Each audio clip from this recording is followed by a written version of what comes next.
जय हिंद दोस्तों, स्वागत है आप सभी का आपके अपने YouTube चैनल जैकपुर पे। तो कल आप लोगों का मंथली टेस्ट होने वाला है और हम लोगों ने आपको सिलेबस के अकॉर्डिंग तैयारी करवा दिया था।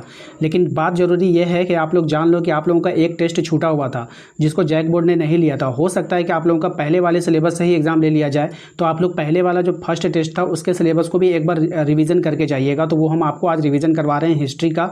अगर पहले वाला टेस्ट लेता है तो यकीन जानिए यहाँ से बहुत सारे सवाल आपको एग्जाम में देखने को मिलने वाले हैं। तो वीडियो काफ़ी इंपॉर्टेंट है, शुरू से लेकर अंत तक बने रहना है। साथ ही साथ यदि आप हमारे चैनल पर पहली बार विजिट कर रहे हैं तो सब्सक्राइब करके घंटी वाले आइकन को जरूर प्रेस कर लीजिएगा, ताकि आने वाली हर एक वीडियो का नोटिफिकेशन मिलता रहे और आपकी परीक्षा की तैयारी अच्छे से हो पाए।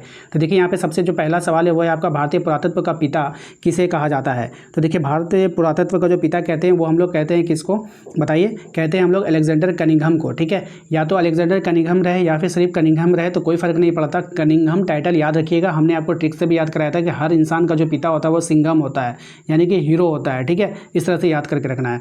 हड़प्पा सभ्यता में सर्वप्रथम स्थल की खोज कहाँ की गई थी, सर्वप्रथम किस स्थल को खोजा गया था वो आपको बताना है। तो हड़प्पा सभ्यता में सर्वप्रथम जो स्थल खोजा गया वो सिर्फ हड़प्पा को ही खोजा गया था। आपका ऑप्शन नंबर बी हो जाएगा। ठीक है, हड़प्पा सभ्यता के किस नगर में दुर्ग दीवार से घिरा हुआ नहीं मिलता है। तो कौन सा नगर नहीं मिलता है, तो लोथल। कौन सा नहीं मिलेगा, लोथल नहीं मिलेगा।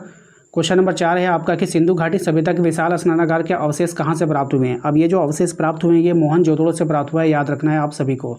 अगला सवाल देखिए क्या हमारा कह रहा है कि सिंधु घाटी सभ्यता के शिल्प उत्पादन का एक प्रमुख केंद्र कौन था, यानी कहाँ पर जो है शिल्प का उत्पादन किया जाता था आपको बताना है। तो चंदहुदड़ो में, याद रखिएगा, अच्छा सवाल है ये सब।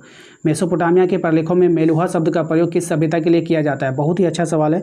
तो ये मेलुहा शब्द का प्रयोग जो है हड़प्पा के लिए किया जाता है। लोथल कहाँ स्थित है, फेमस सवाल है, बहुत बार एग्जाम में आ चुका है। तो लोथल कहाँ स्थित है आपको बतानी है। सही जवाब हो जाएगा इसका गुजरात में। लोथल कहाँ है, गुजरात में है। ठीक है, हड़प्पा किस नदी के किनारे है आपको बताना है। तो हड़प्पा जो है वो किस नदी के किनारे है बताइए।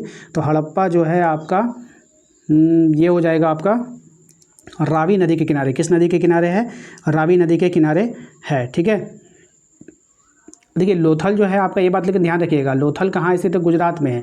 और कभी कभी उल्टा पूछता है कि कभी पूछ लेगा कि बंदरगाह कहाँ पे आपका मिला है, तो ये जो है ये भी आपका जो है लोथल हो जाएगा। ठीक है, तो ध्यान में रखना है।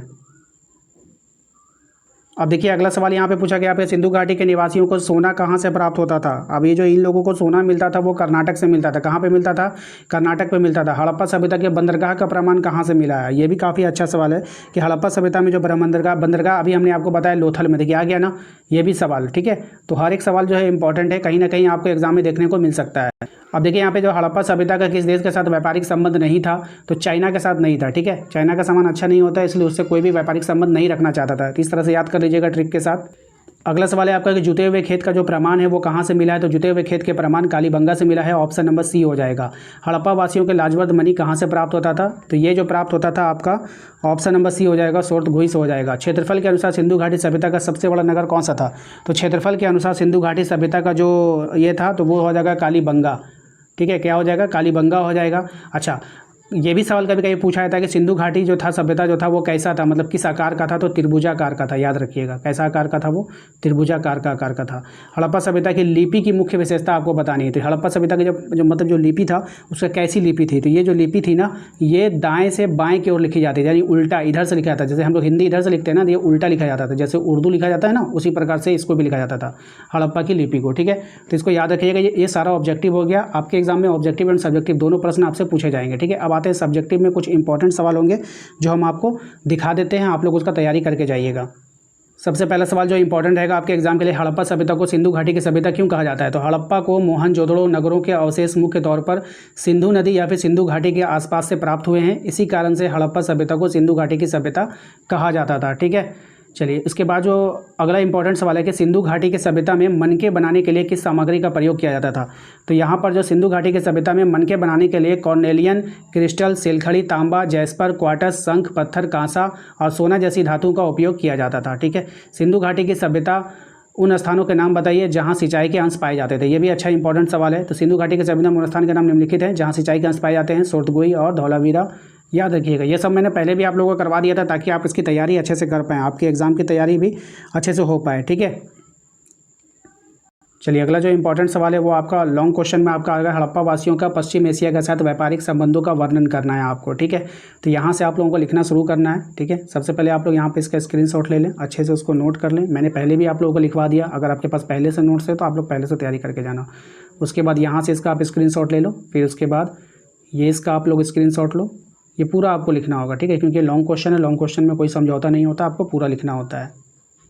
इसके बाद जो है ये भी सवाल आपका इंपॉर्टेंट है, इसको नोट कर लेना। सिंधु घाटी सभ्यता के मोहनजोदड़ो से प्राप्त विशाल स्नानागार पर एक संक्षिप्त टिप्पणी लिखना है। ये भी काफ़ी अच्छा सवाल है, कई बार एग्जाम में आया, तो आप लोग इसका स्क्रीनशॉट ले लीजिए।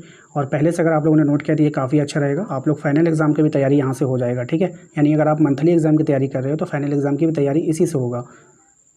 चलिए इसके बाद जो ये सवाल है आपका, हड़प्पा सभ्यता के पतन के कारणों का वर्णन करना है। ये सवाल भी कई बार एग्जाम में आया, इसको भी आप लोग ध्यान से लिख लीजिए। यहाँ पे स्क्रीनशॉट लीजिए पहला, ये दूसरा स्क्रीनशॉट लीजिए, फिर ये तीसरा स्क्रीनशॉट लीजिए और यहाँ से लिख करके आप इसके आंसर को पूरा कर सकते हैं।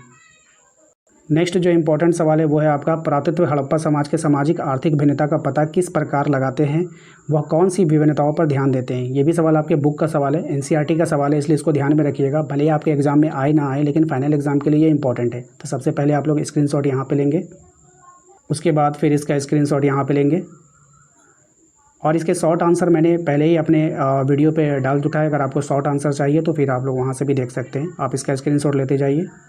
ठीक है, स्क्रीनशॉट इसका लेते जाइएगा और इसका जो मैंने शॉर्ट आंसर पहले ही आप लोगों को करवा दिया है, तो आप लोग बिल्कुल वहाँ से जाकर इसके पहले वाला वीडियो जो चैप्टर जो आप लोगों का हिस्ट्री का चैप्टर 1 के नाम से जो वीडियो अपलोड हुआ होगा उसको जाके ज़रूर देखिएगा। वो कई पार्ट में मैं लेकर आया था और वहाँ पर मैंने आंसर को जो है काफ़ी शॉर्ट में करवाया था। अगर आप लोग को ये काफ़ी लॉन्ग लग रहा है तो आप लोग उस वाले वीडियोज़ को जाकर के प्लेलिस्ट पे ज़रूर देखिएगा, काफ़ी हेल्प मिलेगा आपको वहाँ से भी। ठीक है, तो इसका भी स्क्रीनशॉट ले लीजिएगा आप लोग। ठीक है, तो यहाँ तक आप लोग को पूरा आपको नोट करना है। ठीक है, तो ये आपका हो जाएगा।